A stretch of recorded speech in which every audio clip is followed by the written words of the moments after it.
სახელითა მამისაითა და ძისაითა და წმინდისა სულისაითა.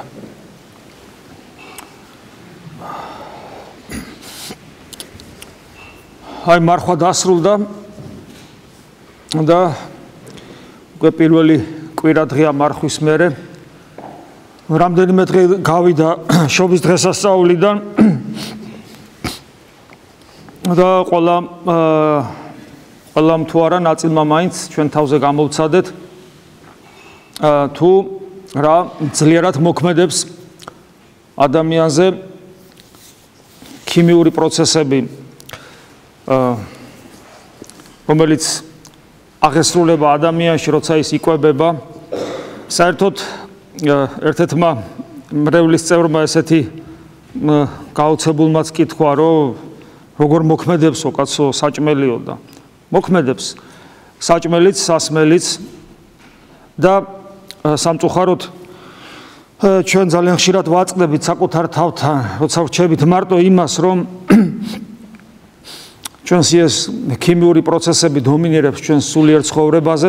მე შეგნებულად ხას უსვავ ხა ესე ტექნიკურ ტერმ ქიმიური პროცესი, რომ ჯერ ჩემ თავს ვახსენებ და მე თითოეულ თქვენთაგანსაც რომ ჩვენ შევწხვეს და იმიტომ რომ ადამიანის ღირსება წესით უნდა აპროტესტებდეს იმას, რომ ქიმიური პროცესია საერთოდ ადამიანი რადგან სულისა და სხეულის ერთობა, ამიტომ და სხეული კიდე სხეულის ფუნქციონირება სწორედ ქიმიური, ფიზიოლოგიური და იგივე ქიმიური პროცესებით ხდება და ფიზიკური. ამიტომ აქ რამე განსაკუთრებული კი არ არის ან რაიმე ცუდი. არა, უბრალოდ საქმე იმაშია, რომ თუ რასთან ახდეს ადამიანის საკუთარი თავის იდენტიფიკაციას, ჩვენ ისიც ვიცით, წაგიკითხავთ ალბათ, რომ მრავალი ადამიანი ათეისტებს გულისხმობ. სიყვარულსაც კი ამ უმაღლეს გზნობას სწორედ ქიმიური პროცესებით ხსნის. მე მისაუბრია ესეთ ადამიანებთან, ისინი ამტკიცებენ, რომ არანაირი სიყვარული არ არსებობს, ეს არის უბრალოდ ქიმიური პროცესი, ქიმიური მოვლენები, რომელსაც ადამიანი ასე აღიქვავს. ჩვენ ვეტყვით ესეთ ადამიანებს, რომ დიახაც ორგანიზმში ხდება ყველანაირი ცვლილება, ის რაც სულში ხდება და ანუ სული აისახება ხორცზე და ხორცზე როგორ აისახება თუ არა ფიზიოლოგიით, ასევე ხორციელი პროცესები აისახება სულში, რითაც დავიწყე და ის ზეგავლენას ახდენს ჩვენ სულზე.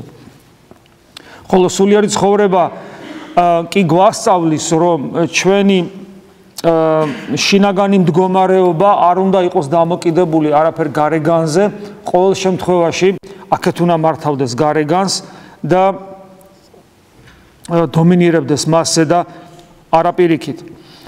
და ჩვენ კიდევ ერთხელ ვაწყდებით იმას, როდესაც თქვათ ჩვენს თავზე ამგვარზე მოქმედებას გზნობთ, კიდევ ერთხელ ვაწყდებით იმას, თუ რა რთულია იყო ქრისტიანი, ოღონდ ქრისტიანი ნამდვილი, არა სოფხედელობრივად, რომ სოფხედელობრივად ქრისტიანები ჩვენ ვართ, მადლობა ღმერთს ამისათვის, მაგრამ ეს საკმარისი არ არის.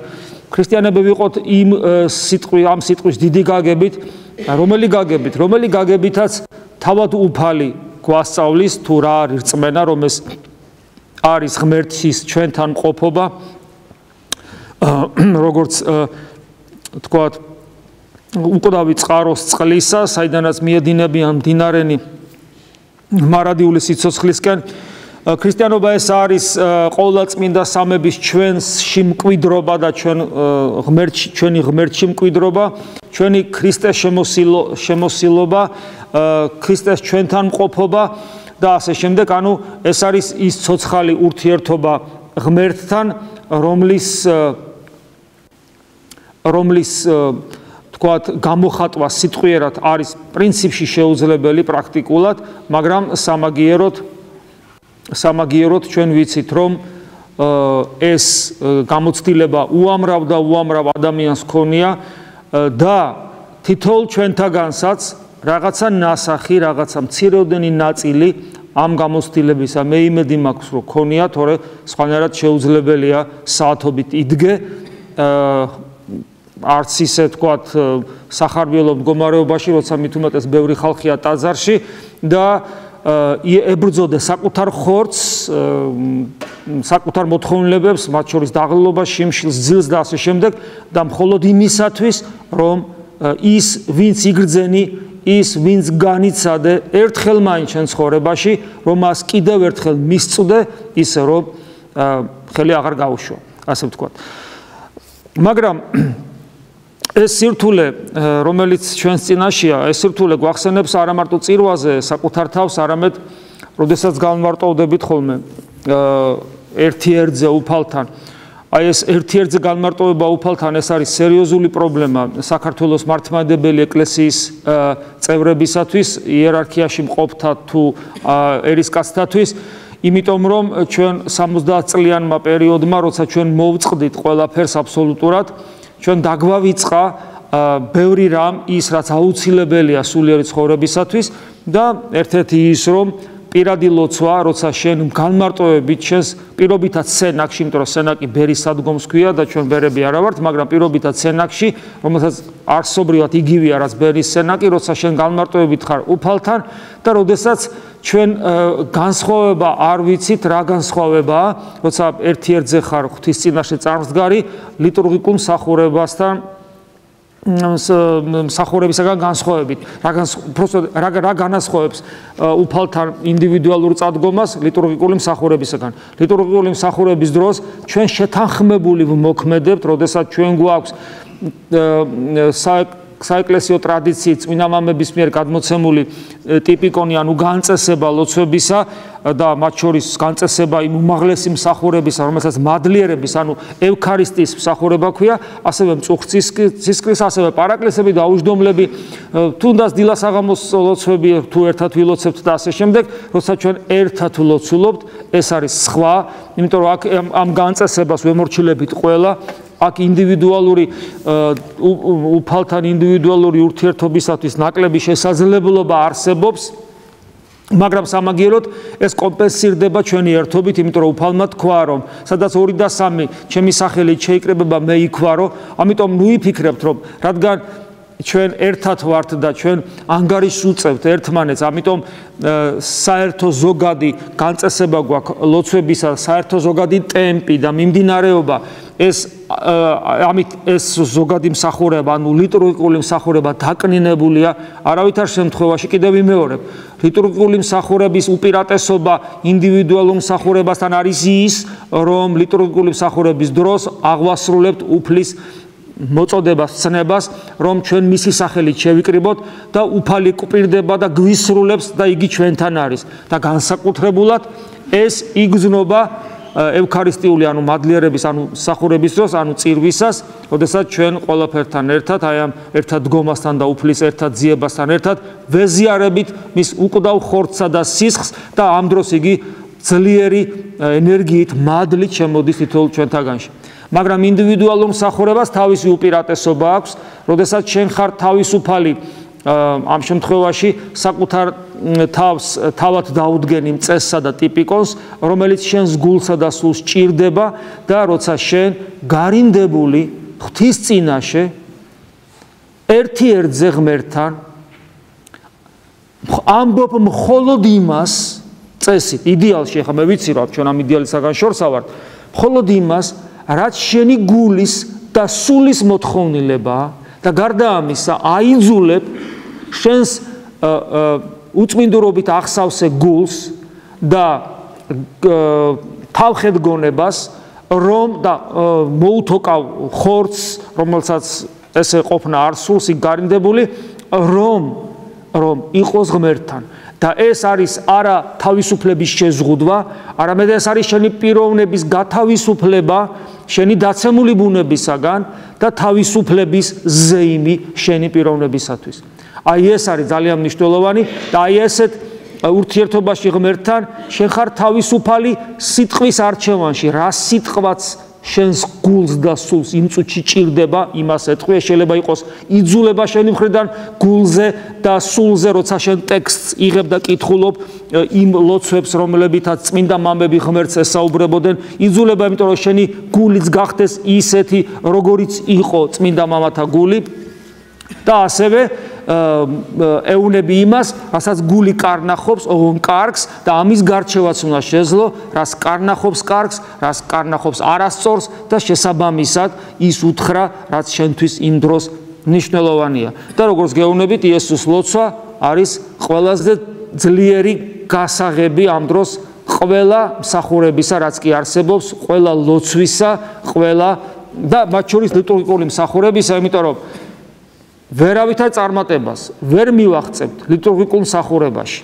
როდესაც ტემპი ჩვენ არ გვეკითხება და არ გვემორჩილება და რაღაც განწესება მიდის თავისთვის, ვერანაირ წარმატებას ვერ მივაღწევთ, ვერანაირად ვერ მოვახერხებთ ჩართვას ლიტურგიკული მსახურების დროს, თუ ჩვენ არ გვექნება გამოცდილება პირადი ინდივიდუალური ღმერთთან ურთიერთობისა. ეს არის აბსოლუტურად გამორიცხული.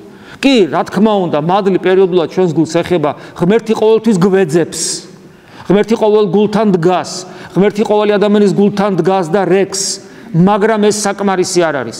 საჭიროა ჩვენი ძალისხმევა, ჩვენი ნებისყოფის მობილიზებით, ჩვენი ძალისხმევის მობილიზებით, მიზანმიმართული სწრაფვა ღვთისაკენ და გარკვეული გამოცდილების ქონა, თუ როგორ ეძებო ღმერთი პირად ურთიერთობაში, რომ ეს გამოცდილება როცა გექნება, რომ აი აქ რომ მოვალთ, აი ამ გამფენილ მსახურებაში, რომელიც ტემპით ჩვენზე დამოკიდებული არ არის, ჩვენ შევძლოთ მოძებნა პერიოდულად რაღაცა საყრდენი წერტილებისა, რომელზეც ჩვენს ურთიერთობა, რომელზეც დაყრდნობით მოვახერხებთ ჩვენს ურთიერთობას ღმერთთან. და შემდგომში ეს უფრო გახშირდება და ალბათ დადგება დრო, როდესაც ჩვენ აქ ვიდგებით და ყველაფერი ჩვენი გულის ჩვენს გულში გაივლის. არა გულის გვერდზე, არამედ ყველაფერი, რასაც ჩვენ აქ გავიგებთ, ყველაფერი ჩვენს გულში გაივლის და ვიქნებით სრული თანამონაწილე ამ დიდებული მსახურების. რაც შეეხება იმ სირთულეებს, რომელიც ჩვენ გვაქვს, ამ სირთულეებში შედის ისიც, რომ ჩვენ გარკვეულად რწმენასთან დაკავშირებით პრობლემად გვექმნება, უпроსტად ჩვენი რწმენა გამოცდებს გადის და ერთ-ერთი მიზეზი, რაც ჩვენ რწმენას, თქვათ, გამოცდის განსაცდელის წინაშე აყენებს ხოლმე პერიოდულად, ეს არის მე თავში ვახშენე ქიმიური პროცესები და ამას განვაზოგადებ, ეს არის ეს სამყარო, რომელიც არსებობს ერთი შეხედვით, როგორც თვითკმარი მოცემულობა, ამის გამო ათეისტები ამბობენ, რომ ღმერთი საჭირო არ არის, რომ ამ სამყარო მიარსებოს და თუმცა ეს მათი მოსაზრება არის უბრალოდ რწმენა, იმიტომ რომ იგივე სამყაროზე დაკვირვებით სხვა ადამიანები ამბობენ, რომ ღმერთის გარეშე ეს სამყარო ვერ არსებობს, იმიტომ რომ სამყაროს არსებობა და რაზეა დაფუძნებული ბოლომდე მეცნიერებას გააზრებული არ აქვს, ეს არის ენერგია, რომელიც არსებობს აი ამ უცნაური მრავალფეროვანი ფორმით და რატომ არსებობს ეს ენერგია, არავინ არ იცის, მაგრამ გარდა ამისა ეს სამყარო არის უკიდეგანო, საოცრად დიდი, უბრალოდ მე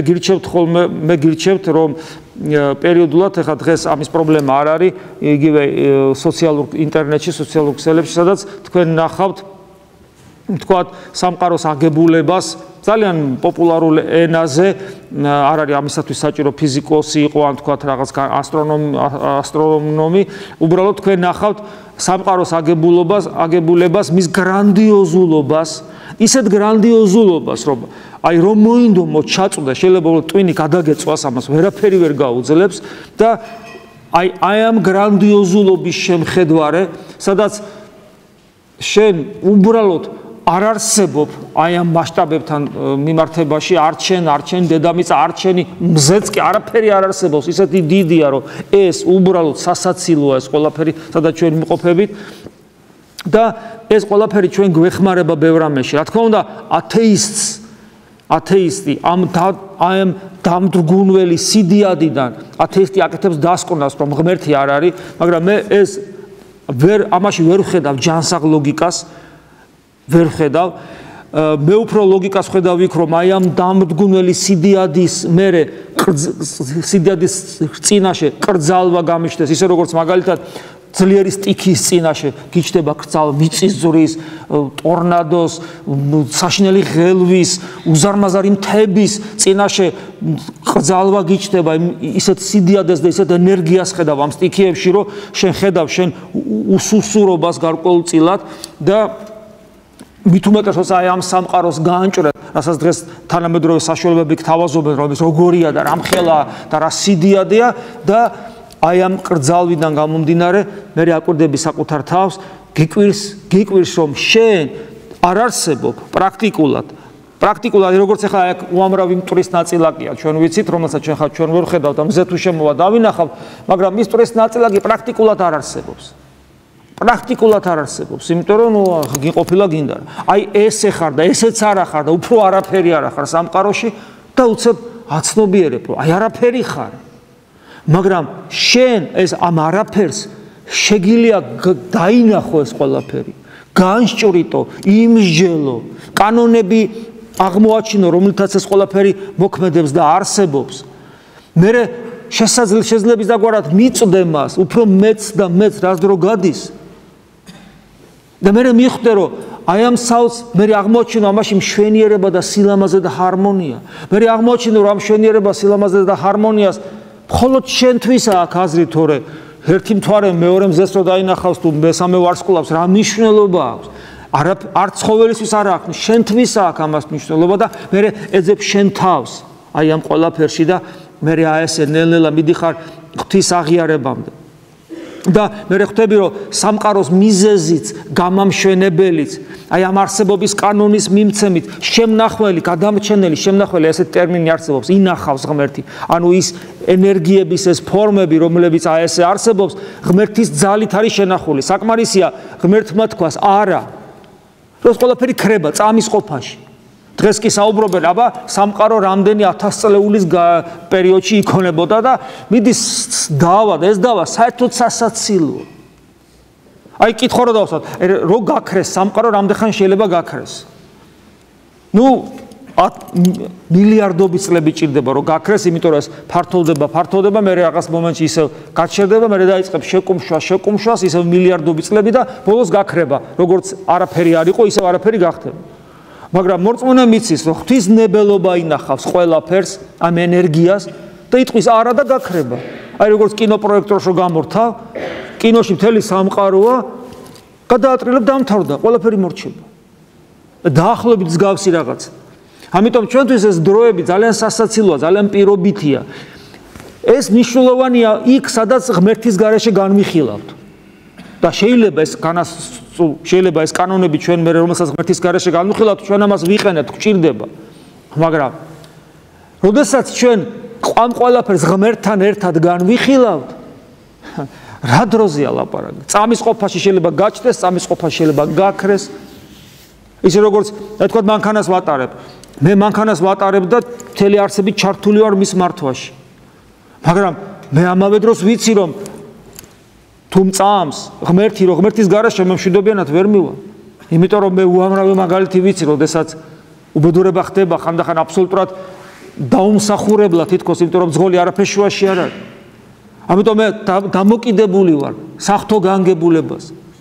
ყველაფერი მის ხელში აი ამ შემთხვევაში სასია ყველაფერი მის ხელშია და მე ხვდები ამას და ჩემი რწმენა აი ამ სიდიადით ჩემი რწმენა კი არ კნინდება არამედ იკვებება იმიტომ რომ მე ესე ვხედავ ამ სამყაროს თქვენ ესე ხედავთ ამ სამყაროს მორწმუნე ამგვარად ხედავს ამ სამყაროს და არა სხვანაირად ეს ყველაფერი ძალიან ლამაზად არის ხოლმე წმინდა წერილში გადმოცემული აი მაგალითად რამდენი მე ამ მონარიდი მოვიტანე თქვა ესაია წინასწარმეტყველთან მე შევქმენი ქვეყანა და კაცი მასზე და ესაიას პირით ღმერთი გვეზრახება მე ხელითა ჩემითა დავამყარე ანუ იგივე გადავფინე სამყარო საოცარი სიტყვა ხო დავამყარე ანუ ეს სიმყარე ღვთის განგებულებით აი ჩემი ხელით დავამყარე სიმყარეს ღვთის განგებულებით არსებობს გრავიტაცია ხო საერთოდ საოცრებაა დღეს თითქოს იპოვეს თქვათ ის ველი ის ნაწილაკი რომელიც გრავიტაციას უზრუნველყოფს მაგრამ ხო გესმით ეს ყველაფერი როგორია ესეთია პირობითიც კი შეიძლება კაცმა რო თქვას დავამყარე ანუ გადავფინეთ საი მე ყოველთა ვარსკვლავთა ვამცენ ანუ ეს ნიშნავს ყოველთა ვარსკვლავთა ვამცენ ანუ ყოველთა ვარსკვლავებს კანონები მივეცი ანუ ჩემი კანონებით არსებობს მთელი სამყარო ესაიას 45 თავი ასევე კვლავ ესაია ზეცად აღიბყარნე თვალნი და შეხედეთ ვინ შექმნა ესენი მან ვისაც სათვალავით გამოჰყავს მათი მხედრობა, ამ მხედრობაში ახაც ვარსკვლავები იგრძნობა. ვინ სახელდებით უხმობს მათ ყველას და არავინ დააკლდება ძალმოსს და ყოვლად ძლიერს. განა არ იცი, ნუ თუ არ გსმენია, მარადიული ღმერთია უფალი. მარადიული ღმერთია უფალი. ანუ ესეც საოცარი სიტყვების, სადაც უფალი ღმერთი ბიბლიაში რო კითხულობ, უფალმა ღმერთმა, უფალი ღმერთი, ეს საოცარი სიტყვათა წყობა. უფალი ბატონს, მეფეს ნიშნავს. ისრაელის რიგითმა ისრაელიტიანმა, ანუ რიგითმა ებრაელმა, იცოდა ძალიან მნიშვნელოვანი რა. რომ ღმერთი, ანუ ის ღრმა და ერთადერთი არსება, რომელიც სამყაროს მიღმიერია და რომელიც სამყაროს შექმნა, რა იცის, რა ის მისი უფალია, ანუ ის მისი მეფეა, ანუ ის თვითონ მისი ქვეშემდომია. ქრისტიანმა კიდე ისიც ის რომ არა თუ ქვეშემდომია, უბრალოდ არამედ მისი შვილია. ხო, ეს ამაზე ათეისტებს კი არა, სხვა რელიგიის წარმომადგენლებსაც ეცინებათ ხოლმე, როცა ჩვენ მისი შვილი ვართ, რომ საუბრობთ, მაგრამ აი ყველა რო დავანებოთ თავი სარწმუნოებას და ღმერთს, ამ სამყაროშიც კი ადამიანის მდგომარეობა ერთგვარი გროტესკულია, გესმით? თან ესე იგი არაფერი არ ახარ და თან მხოლოდ შენ შეგიძლია ეს ყველაფერი დაინახო და კანონებიც დაწერო როგორ მუშაობს. სასაცილო, არაფერს შეუულია ეს გააკეთოს. მეცაც გეტყვით, არაფერს პრეტენზია აქვს. კადნიერებამდე, თავხედობამდე ასული. აბა მოვახერხოთ რომ ვიარსებოთ 1000 წლეულები, ნახეთ კაცობრიობა რას იზავს, ყველგან გაფრინდება, ყველაფერს შემოუვლის, ყველაფერს გამოიყენებს.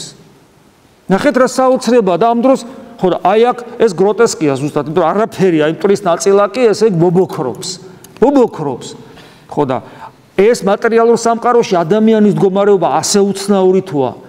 რატო გვიკვირს რომ ვისაც ღმერთი წამს, რომ ღმერთი რომ არის და ღმერთი იმით განსხვავდება მატერიალური სამყაროსაგან, რომ ღმერთში მთავარი არა სიდიადეა და ღონია და ძალა, არამედ სიყვარულია. იმიტომ რომ ყოვლადძლიერება კი არის ღმერთის ერთ-ერთი თვისება, მაგრამ მთავარი თვისება სიყვარულია. და რადგან ღმერთის თვისება არის მთავარი თვისება არის სიყვარული, ამიტომ შენ როგორც მის ხატ არსებას, შენც ასევე მთავარი შენი თვისება, შენიც ასევე არის არა ეს ძალა და სიდიადე, არამედ სიყვარული. აი სიყვარული შეგიძლია და გთხოვს ღმერთი. შენ გთხოვს ღმერთი არა იმას, რომ ამ სამყაროს დიდი გახდე და ღონიერი. არამედ შენ ღმერთი გთხოვს ყველაზე მთავარს, რაც თავად ღმერთია, შენ გთხოვს სიყვარულს, რომელიც არის წვერვალი ყოველგვარი ზნეობისა, ანუ შენ გთხოვს ზნეობას. მე გულისხმობ არა ყოფილ ზნეობას, რომ ჩვენ ერთმანეთს უღიმით ფარისეულურად, არამედ ღვთაებრივ ზნეობას. ანუ რომელსაც სულიერება ქვია სხვანაირად. აი ეს არის მთავარი ადამიანში.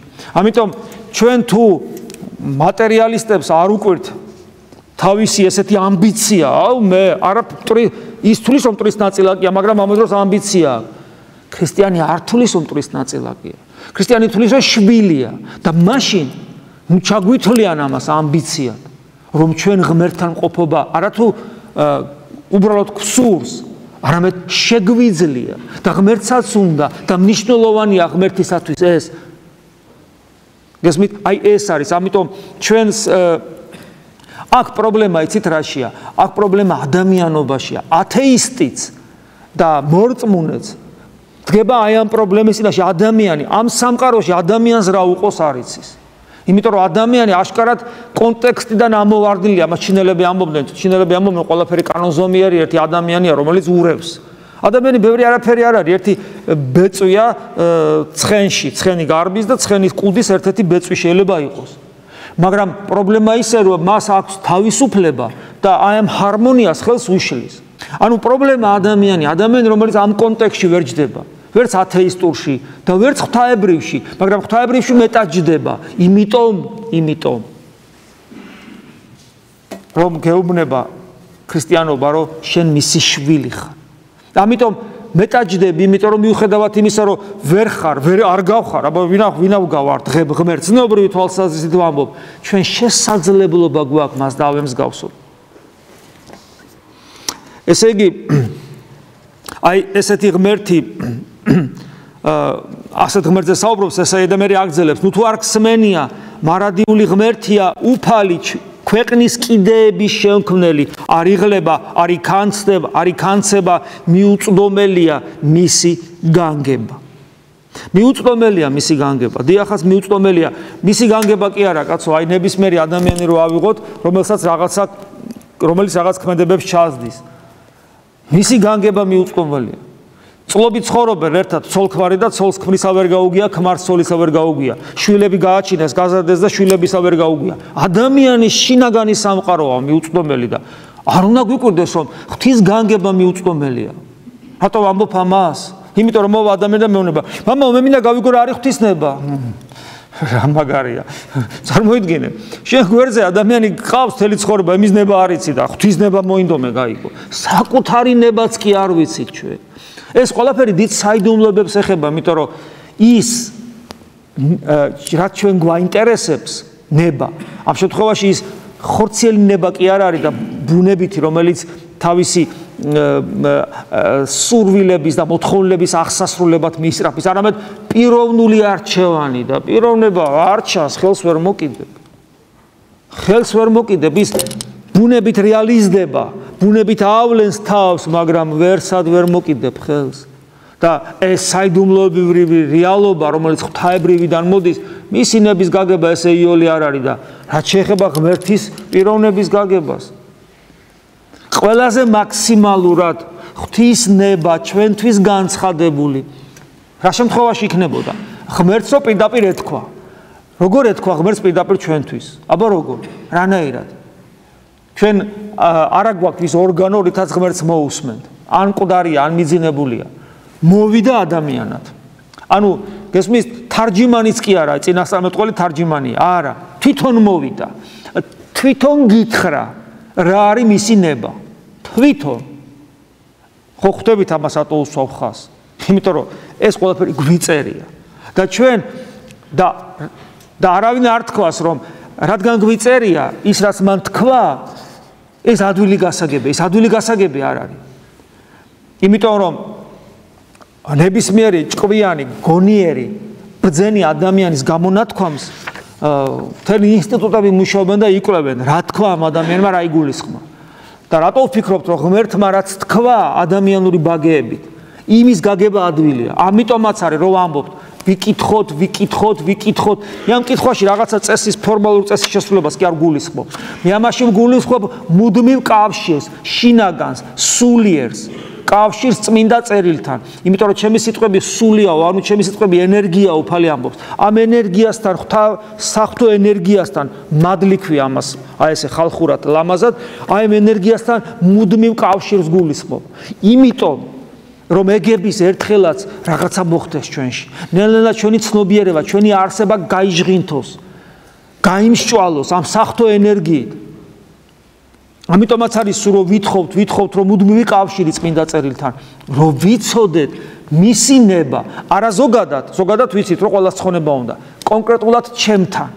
და ეს ნება ისეთ ფაქიზ შრეებში შეიძლება გამჟღავნდეს, რომ კითხო, იციო, ცოტათი ვიცი მეთქი და მე რომ მეორე კითხვა დამისვა, აბა მითხარიო, ვერ გეტყვი, კი არ დაგიმალავ, გამოთქმა არ შემეძლება, მაგრამ შინაგანად მეცოდინებ. ამიტომ არის თქვენი პირადი ურთიერთობა ქრისტესთან. თქვენი მოძღვარი არის ქრისტე. ეს არ დაგვავიწყდეს. ამიტომ უბრალოდ გაუგებარია, როდესაც მღვდელი, რომელსაც თქვენ მოძღვრად თვლით, ის გეუბნება, წაიკითხე. ამის თქმა საჭირო არ არის, რომ თქვენ მღვდელთან, როგორც ქრისტეს მოწაფესთან, იმიტომ უნდა მისულიყავით, მხოლოდ რომ ქრისტე გინდოდა და ქრისტე გაგეგოთ. და როგორც კი მან მიგანიშნათ, რომ მას უსმინოთ ერთხელ, თუმცა ეს ამის გარეშეც შეიძლებოდა, მაგრამ მიგანიშნათ ერთხელ, მორჩა, აღარ უნდა გჭირდებოდეთ ამის გამეორება.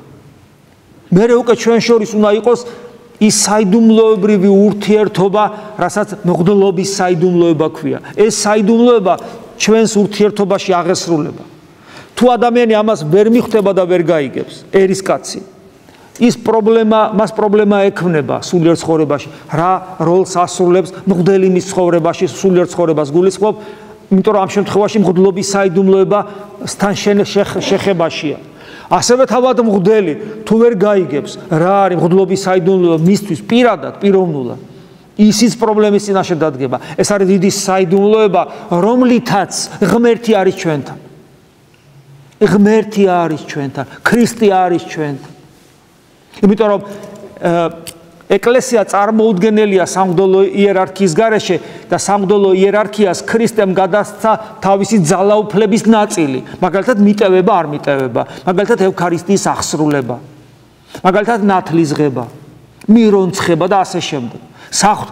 საღმრთო ძალაუფლების ნაწილია. მაგრამ პიროვნულად მღვდელი შეიძლება ამაში თანამონაწილეობა საერთოდ ვერ ღებულობდეს. ამ მადლმა მუდმივად მის გვერდზე გაიაროს. ეს ის პიროვნულად მღვდელი, ანუ ადამიანი უпростоრად, ეს ის ვირია. ეს ის ვირი ვარ, რომელსაც ქრისტე ზის. ხო ხვდებით ახლა იერუსალემში რომ შევიდა ქრისტესა და ვირს შორის არაფერი კავშირი არ იყო გარდა სატრანსპორტო საშუალების. მაგრამ მეორე მხრივ, აი ამ ვირზე იჯდა და არა იმ ვირზე, ხო? აი ესეც უცნაურია. მაგრამ ფაქტია, ესე იყო. ამიტომ ამგვარად შეიძლება დავინახოთ ეს და შეუძლია ამ ვირს უკვე პირობითად ჭყალებში, იმიტომ რომ ადამიანი ვირი არ არის და მეც არ მინდა ცხოველი ვიყო, პირობითად ჭყალებში ამ ვირს შესაძლებლობა გამოიყენოს ეს უნიკალური მდგომარეობა მის ცხოვრებაში, რომ ქრისტე მასზეა. და შეიძლება ვერ გამოიყენოს. მაგრამ ასევე თითოეული ერისკაცმა შეიძლება გამოიყენოს ეს უნიკალური შესაძლებლობა. რომ აი ამგვარი საიდუმლოებით ქრისტე ჩვენთან არის. ეს არის აუცილებლად გასაკეთებელი. სამყაროს, ამიტომ გითხარით, ღვთის ნება განცხადებულია ჩვენთვის, ჩვენ ვიცით ეს ყველაფერი, ოღონ ვიცით სად არის. და აი როგორ გაცოცხლდეს ეს ჩემში და გეუბნებით, წმინდა წერილი ვიკითხოთ ესე, ყოველი სიტყვა განუკუთვნოთ საკუთარ თავს. დამერწმუნეთ ყოველ დღე თქვენ შესახებ, არა ჩემ შესახებ, არა ზოგადად ეკლესიის შესახებ, ყოველ დღე თითოეული თქვენთაგანის შესახებ, თქვენ შესახებ გაიგებთ, ყოველ დღე გაიგებთ რაღაცას, ყოველ დღე გეტყვით უფალი, მეტი რაღა ვთქვათ. და ეს არის აბსოლუტური სიმართლე, რომ ეს ესია. და ამას თქვენი გამოცდილებით დაადასტურებთ, როგორც კი ამგვარად დაიწყებთ. და მრავალ თქვენგანს დაწყებული აქვს და მე იმედი მაქვს, რომ მრავალ თქვენგანს განუცდია, რომ ყოველ დღე გეუნებათ უფალი. ქრისტესთან ურთიერთობა ყოველდღიერია, ყოველწამიერია. არც ერთი წამი არ უნდა იყოს მის გარეშე. და წეგან საუბრობდით ღმერთზე, ხა ქრისტეზე საუბრობთ, იახაც საოცრებაა, ხო? ღმერთი, აი ის აი ამ სიდიადის მიღმიერი და ამ სიდიადის თავის თავში მომაქცეველი. მთელი ეს სამყარო ღმერთშია, თან ღმერთის მიღმა არა გარეთ, არსობრივად. აი ის ვინც შექმნა, ის მოვიდა ადამიანად, სრული ღმერთი და სრული ადამიანი ერთად, იმიტომ რომ პიროვნულად გითხარით და გვითქვია, პიროვნება მოიცავს ბუნებას, ძეღმერთის პიროვნება, რომელმაც მოიცა ღვთაებრივი ბუნება, იგივე პიროვნება მოიცავს ადამიანურ ბუნებას და ერთი სუბიექტი ძეღმერთი ხდება ორი ბუნების მატარებელი. ამიტომ ქრისტე რო გიყურებს ადამიანური თვალებით, იქიდან ღმერთი იმზერს და რო საუბრობს ადამიანური ბაგეებით, უფალი ღმერთი გესაუბრება. ეს რწმენა, რომ იესო ქრისტე არის ღმერთი, იესო ქრისტე არის ძეღმერთი, ეს რწმენა ვისაც აქვს, აი თუ კარგად დაფიქრდებით და მაგ თუ არა მაგ რწმენა. იესო ქრისტე 2000 წლის წინ იოსებ ხუროს შვილი თუ შვილობილი, როგორც გინდა ჩათვალეთ ახლა ამ შემთხვევაში, იყო თუ არა სინამდვილეში სამყაროს შემოქმედი ძე ღმერთი, წმინდა სამების მეორე წევრი. იყო თუ არ იყო? თუ თქვენ ეს გწამს, რომ მართლა ღმერთია, იცოდეთ თქვენ მარტო არ ახართ, იმიტომ რომ ეს თქვენ მამა ღმერთმა გითხრათ, როგორც პეტრე მოციქულს ეუბნება, როცა პეტრე მოციქული აღიარებს, რომ შენ ახარ ცოცხალი ღმერთის ძე, მან უთხრა ნეტარ ხარ პეტრე, იმიტომ რომ მამამ გამოგიცხადა. ამიტომ თითოეული თქვენთაგანი, ვისაც მართლა სწამს, რომ იესო ქრისტე 2000 წლის წინ მაცხოვრებელი, ხუროს შვილი, თავად ხურო, ანუ ხის ხელოსანი, არის ღმერთი, ვისაც ეს გწამთ. ეს ხო ცოტა არანორმალურია, ხო თითქოს. ვისაც ეს სწამს, იცოდეთ, ეს ჩვენი ამგვარი, ამა სოფლისათვის არანორმალური მდგომარეობა. შედეგია იმისა, რომ ჩვენ მარტო არა ვართ, მამა ღმერთმა სამყაროს შემოქმედმა ეს თქვენს გულში ჩადო. რომ არა გულში ჩადება. შეუძლებელია ამის მიღება. აგერ იუდეველები როგორი მორწმუნეები არიან, აგერ მუსულმანები როგორი მორწმუნეები არიან, კვდებიან თავიანთი ალაჰისათვის. აბა დაელაპარაკეთ, ვერ იღებენ. არ შეუძლიათ ადამიანს რელიგიურს სიკვდილამდე ერთგულს ღმერთისადმი თითქოს არ შეუძლია ამის მიღება. გესმით, არ შეუძლია, როგორ იყო ღმერთი? კი ბატონო წინასწარმეტყველი, კი ბატონო, როგორ ღმერთი როგორ იყო? აი ღმერთი, რო გწამს მამაა შენთან. მაგრამ თუ შენ მას მიმართავ, კიდე როგორც ღმერთი უფალი ღმერთი, თუ მას რომელიც ირწმუნა, რომ ძე ღმერთია, სამყაროს შემოქმედი, წმინდა სამების მეორე წევრი, ის ადამიანი, კაცი იესო, ძე ღმერთია, სამყაროს შემოქმედი, სამების მეორე წევრი, თუ შენ ეს იწამე და მე შენ თუ მას მიმართავ, უფალო, ანუ ჩემო მეუფევ, მე შენი ჯარისკაცი ვარ, მე შენი მონა ვარ, მეგობარიც ვარ, შვილიც ვარ, თანამემკვიდრეც ვარ და თუ ეს გწამს, მაშინ პავლე მოციქული გეუბნება, კიდევ არ ახარ მარტო, შენთან სული წმინდა ღმერთია, ვერავინ იტყვის უფალი იესო, თუ არა სული წმინდის მიერ. მამა შენთან არის, სული წმინდა შენთან არის, ძე ღმერთი თავის თავაცხადია შენთან არის, წმინდა სამება არის დამკვიდრებული შენში და მარტო არ ახარ, და საოცრებაა წარმოედგინე. უფალი როგორ ამბობს იოანეს მე-14 თავში, მამაი ჩემი უფროის ჩემსა არს. მამაი ჩემი, ჩემზე უფროსიაო. ვიღაცები იჭერენ ამ სიტყვას და აი ძე ღმერთი არ არის ღმერთი. მადლობა ღმერთს, იქვე იოანესთან სხვა სახარებაში არა, ოღონდ მე-10 თავში ამბობს, მე და მამაი ჩემი ერთ ვართ. უფალი ამბობს ამასაც, გასაგებია რატო. ერთ შემთხვევაში თავის ადამიანობას გულისხმობს და მეორე შემთხვევაში თავის ღმერთობას გულისხმობს. როგორც ღმერთი მამის თანაარსია და თანასწორია, როგორც ადამიანი ჩვენი თანაარსი და ჩვენი თანასწორია და ნახეთ გააერთიანა ერთმა პიროვნებამ ადამიანი და ღმერთი. ამიტომ გვაქვს შესაძლებლობა, ქრისტე ამბობს, სადაც მე ვარ, მე მინდა თქვენც იქ იყოთ, ჩვენც გვაქვს შესაძლებლობა ავღდგეთ, ავმაღლდეთ ზეცად და დავждეთ მარჯვნით ღვთისა და მამისა ქრისტესთან ერთად. ამის შესაძლებლობა თითოეულ ჩვენთაგანს აქვს. ჩვენ აქ წვალობთ, ვიხწვით, შრომობთ, საშინელ დღეში ვართ, მაგრამ თითოეულ ჩვენთაგანს აქვს შესაძლებლობა გარდაცვალების მერე აღსდგეს, ამაღლდეს ზეცად და დავждეთ მარჯვნით ღვთისა და მამისა, უფლის მეორე დაბრუნების შემდეგ. და ეს ყველაფერი, აი ეს სიდიადე, რა სიდიადეა წარმოგიდგენიათ? და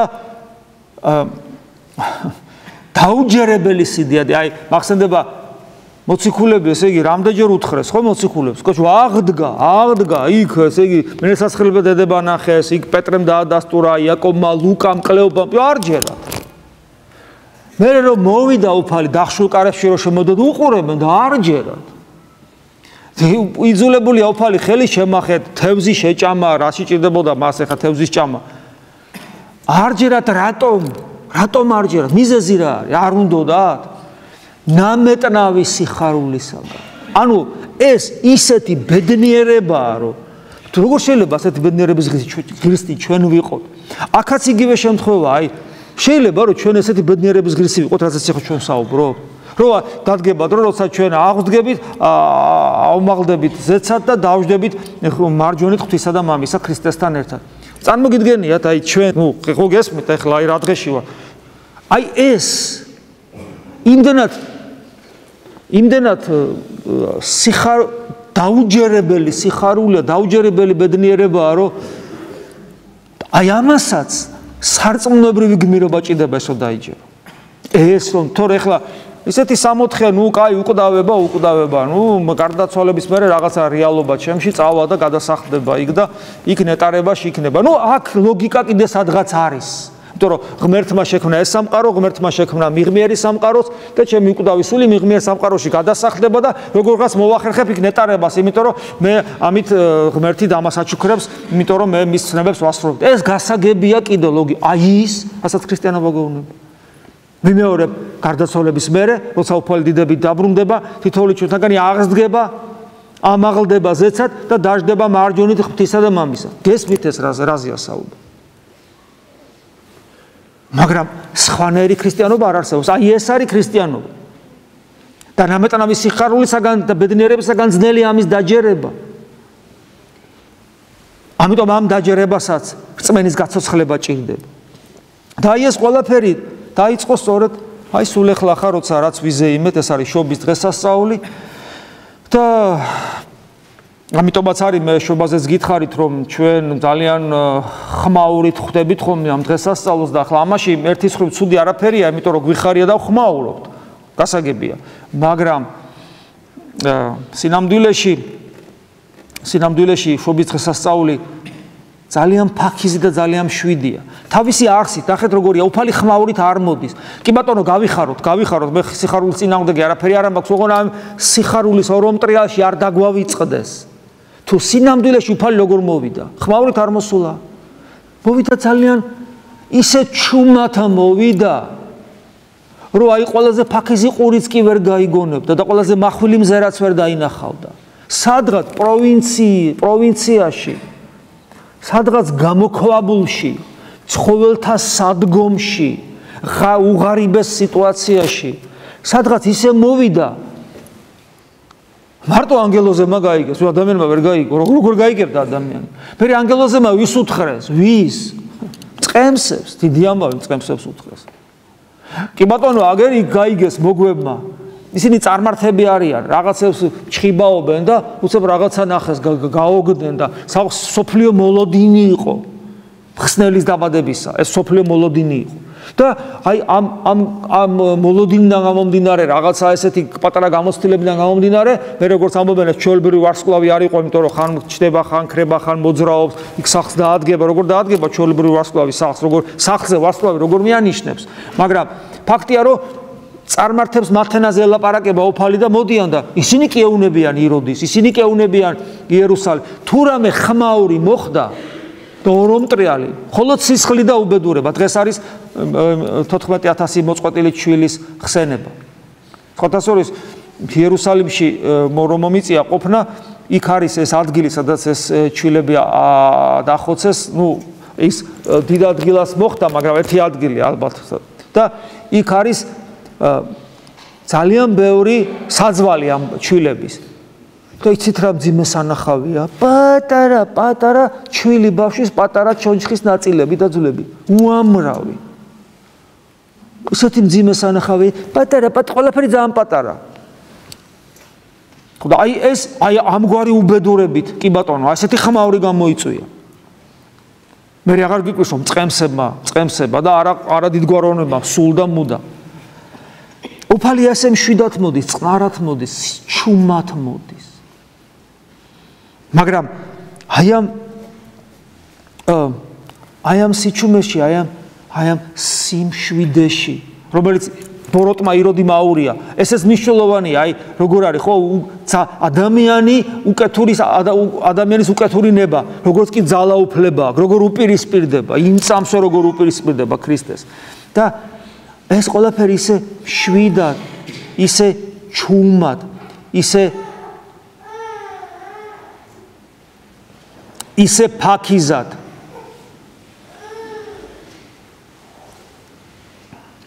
და მე არ ვიცი ახლა, მე ესე მგონია რომ თუ ამ ქვეყანაზე ჩვენ გვინდა ბედნიერება, ჩვენ გვინდა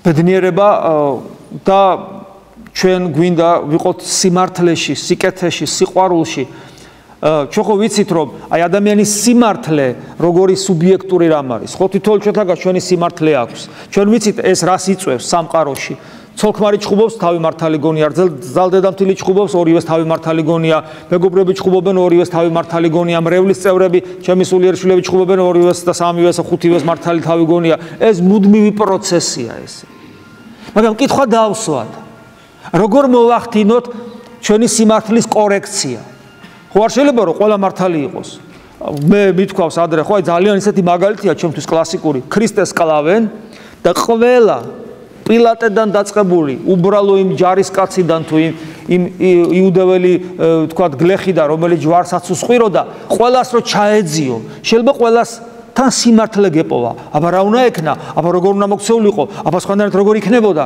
გესმით ყველა სიმართლე ყველა თითოეული ადამიანი თავის სიმართლით გაიმართლებს თავს ესე იგი სიმართლე ძალიან სუბიექტურია აი რაზე გავაკეთოთ აქცენტი კორექცია რის მიხედვით რა არის ათვლის წერტილი სიმართლის მე ესე მგონია რომ შობის სიდიადე ღმერთის განკაცების სიდიადე ისეთი მშვენიერია და ისეთი ლამაზია და ისეთი დიდებულია რომ სიმართლის კორექცია მასზე უნდა მოხდეს აგერ სხვა რელიგიების წარმომადგენლები ავიღოთ თანამედროვე ვერსიები იგივე ბუდას ცხოვრებიდან სხვა იქ აღმოსავლურ რელიგიებში უამრავი თქვათ ძველი კულტებია ძალიან ძველი სპარსული და ასე შემდეგ თანამედროვე ვერსიები რო წაიკითხოთ ჩვენს წელთაღრიცხვამდე აქეთ ყველა ამ იგივე ბუდას ვერსია შემთხვევით არ ვახსენებ სხვებიც ესია თანამედროვე ვერსიები რო წაიკითხო ხედავთ რომ ქრისტეს შობის სიუჟეტს კითხულობ იმდენად ლამაზი იყო ეს რომ იმდენად ჩვენიერი იყო რომ თავიანთ სარწმუნოებრივ თქვათ ისტორიაში რელიგიურ ისტორიაშიც რაღაც ცვლილებები შეიტანეს ეს იმდენად ჩვენიერია ამიტომ მე ესე ვფიქრობ რომ ჩვენი სიმართლის კორექცია სწორედ აი ამ შვენიერებაზე უნდა მოვახდინოთ და აი ეს მისი ჩუმად მოსვლა და ეს ფაქიზად და მაქსიმალურად სიმდაბლით მოსვლა იყოს თითოეული ჩვენთაგანისათვის ძალიან მნიშვნელოვანი ყველაფერში მათ შორის იმაში თუ როცა ვერ ყვევით რა არის სიმართლე რა არის სწორი რა არის სიკეთე რა არის ბოროტება სად არის გზა და სად არის ის ადგილი და ის მიმართულება სადაც ადამიანისათვის ადგილი არ არის და ჩვენ ბედნიერებას ვეძებთ და ბედნიერების სამწყაროს ასახელებენ ხოლმე სხვათა შორის ეს გამოკითხვა მე ადრეს გონი გითხარით წლების იქით უბრალოდ ეხლა მე მინდა გავიმეორო წლების იქით გამოკითხვა ჩაატარა ერთ-ერთმა სოფლიო ორგანიზაციამ მე არ ვიცი რა რეგიონში ხა იქ რო აჩვენებდნენ უფრო ესეთი ევროპული რეგიონები ჩანდა ყოველ შემთხვევაში ალბათ ყველგან ესე იქნება მე ეს ამაში დარწმუნებული ვარ ეკითხებოდნენ ადამიანებს თუ რა მიაჩნიათ ბედნიერების წყაროდ და გაუკვირდათ იმიტომ რომ ეგონათ რომ ეს თანამედროვე ადამიანი უფრო ესეთია ხო ესეთ ჰედონისტია და ეგონათ რომ დაასახელებდნენ უფრო ესეთ მატერიალურ კეთილდღეობას ფულს ძალაუფლებას და პრინციპში გასაგები იქნებოდა ეს თანამედროვე სიტუაციაში და ზოგადადაც იმიტომ რომ ადამიანს დაცემული ბუნება აქვს უდიდესმა უმრავლესობამ სამი რამ დაასახელა ბედნიერების წყაროდ და მე ძალიან გამიხარდა როცა ეს გავიგე პირველ ეს არის ოჯახი მეორე ეს არის მეგობრები ანუ კარგი ოჯახი იგულისხმება კარგი მეგობრები და მესამე ეს არის რწმენა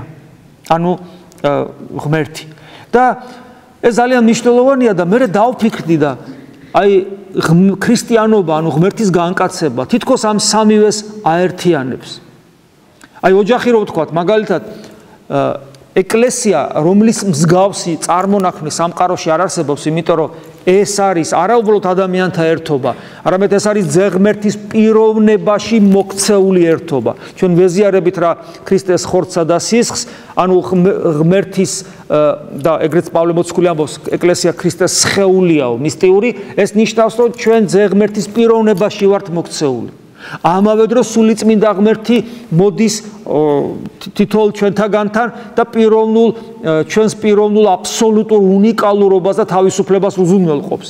ანუ ეკლესია ეს არის ერთობა, სადაც არის პოტენციაში და იდეალში სრული ერთობა, რაც სასופველში განხორციელდება საბოლოო ჯამში, სადაც არის სრული ერთობა, ბედნიერი ერთობა თითოეული პიროვნების აბსოლუტური უნიკალურობისა და თავისუფლების შენარჩუნებით. ესეთი რამ ეს ანტინომიური წვლილია, ხო, თავისუფლება და ერთობა. აი ეკლესიაში ეს ხერხდება, პოტენციაში ეს არსებობს და მარადისობაში ეს ესე იქნება. ამიტომ ეკლესია არის ოჯახის, მოდი ესე ვთქვათ, ანუ ადამიანთა ერთობის ყველაზე საოცარი ნიმუში, რომელიც ფაქტიურად ღმერთთან ერთად არსებობს და მსგავსი რამ სამყაროში არ არსებობს. კიდევ ვიმეორებ, ცდილობები არის, მაგრამ ეკლესია ამას არა მარტო ამის დეკლარირებას კი არ აკეთებს მარტო, გვიყვარდეს ერთმანეთი და ერთობით ვიყოთ, არამედ მადლს იძლევა, იმიტომ რომ ეკლესია არის კიდევ ვიმეორებ, ქრისტეს ძეღმერთის პიროვნებაში მოქცეული ერთობა.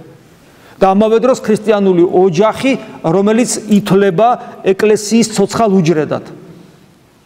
ქრისტიანული ოჯახი არის იქ, სადაც ცოლიც, ქმარიც და შვილებიც არიან ეკლესიის ცოცხალი ნაწილი და ქრისტეს მისტიურ სხეულში გაერთიანებულები. ამიტომ ეს ოჯახი ისედაც წარმართულ სამყაროში ძალიან დიდებული რამეა, თუ კარგი ოჯახი შეიქმნა, ეს ოჯახი თავის სიმაღლეს, სისრულეს პოვებს მას შემდეგ, რაც ღმერთი მოვიდა ადამიანად და ეკლესია შექმნა.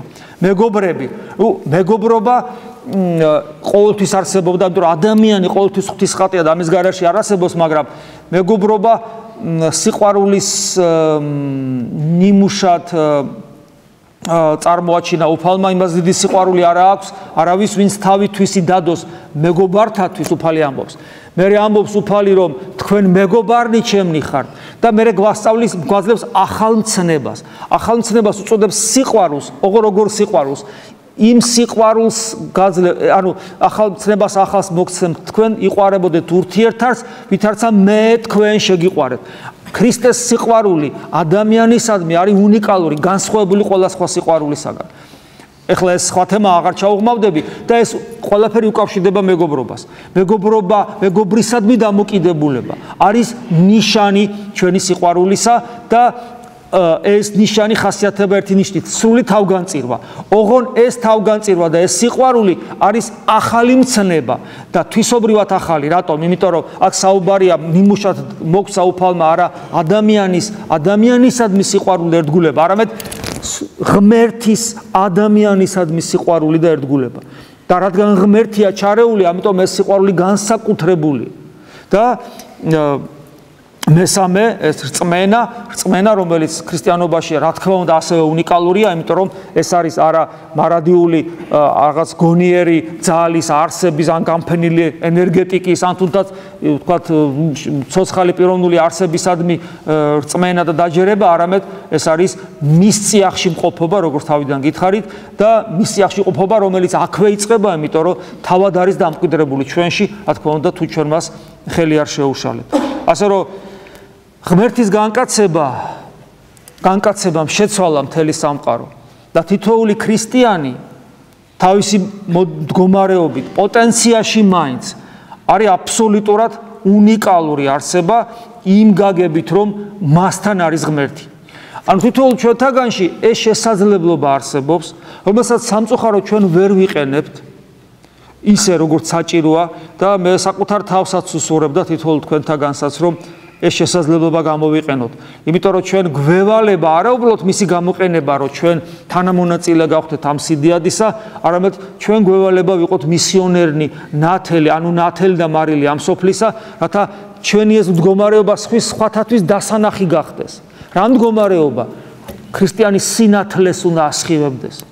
რომ სხვამ დაინახოს და სხვა მერე შენ კი არ გადიდოს, უფალი ამას ხას უსვავს. შენი შემხედვარე ღმერთის დიდების სურვილი გაუჩნდეს. მე ესე მგონია, რომ ადამიანი, რომელიც აი ასე ამგვარად ცდილობს იცხოვროს, ლოგიკურად ყველაფერზე პასუხი არ არის. კიდევ ვიმეორებ, იოსების შვილი, რომ ძეღმერთია, სამების მეორე წევრია, ამის წმენას რა ლოგიკა უშველის, არ გადამრიოთ, ეგ გამორიცხულია. ეს ღმერთის ჩვენთან ყოფობის გამოა და ეს ყოფობა გამოვიყენოთ, რეალიზება გაუკეთოთ და სადაც სააზროვნო აპარატი საჭიროა ვიაზროთ, მაგრამ სადაც ხედავთ, რომ ინტელექტი უარს ამბობს მუშაობაზე. და ინტელექტი ძალიან ხშირად მატერიალურ სამყაროსთან მიმართებაშიც ამბობს უარს მუშაობაზე, როცა აი ამ გრანდიოზულ სამყაროს ხედავ, თავი დავიმდაბლოთ და ჩვენი გულის ცნობიერება ჩავრთოთ. იმიტომ რომ სიყვარულს ძალიან ხშირად ინტელექტზე მეტად სწორედ გული ჭირდება. მაგრამ თლიანობაში ერთიანად, გონებითაც, გულითაც, სულითაც, ხორცითაც, ყველაფრით, მთელი არსებით ღმერთი ვეძებოდ. და თუ ჩვენ გვინდა ბედნიერება, ეს ბედნიერება ხელთ გვიპყრია, ის არსად არ არის. და ამიტომ საჭიროა მას არ გავშორდეთ და ჩვენი გულიდან არ განვაგდოთ. ღმერთი შეგვეწიოს. ამინ. მადლი უფლისა ჩვენისა იესო ქრისტესი და სიყვარული ღმრთისა და მამისა და ზიარება სულისა წმინდისა იყოს თქვენ ყოველთა თანა. ამინ. ჩვენთან არის ღმერთი.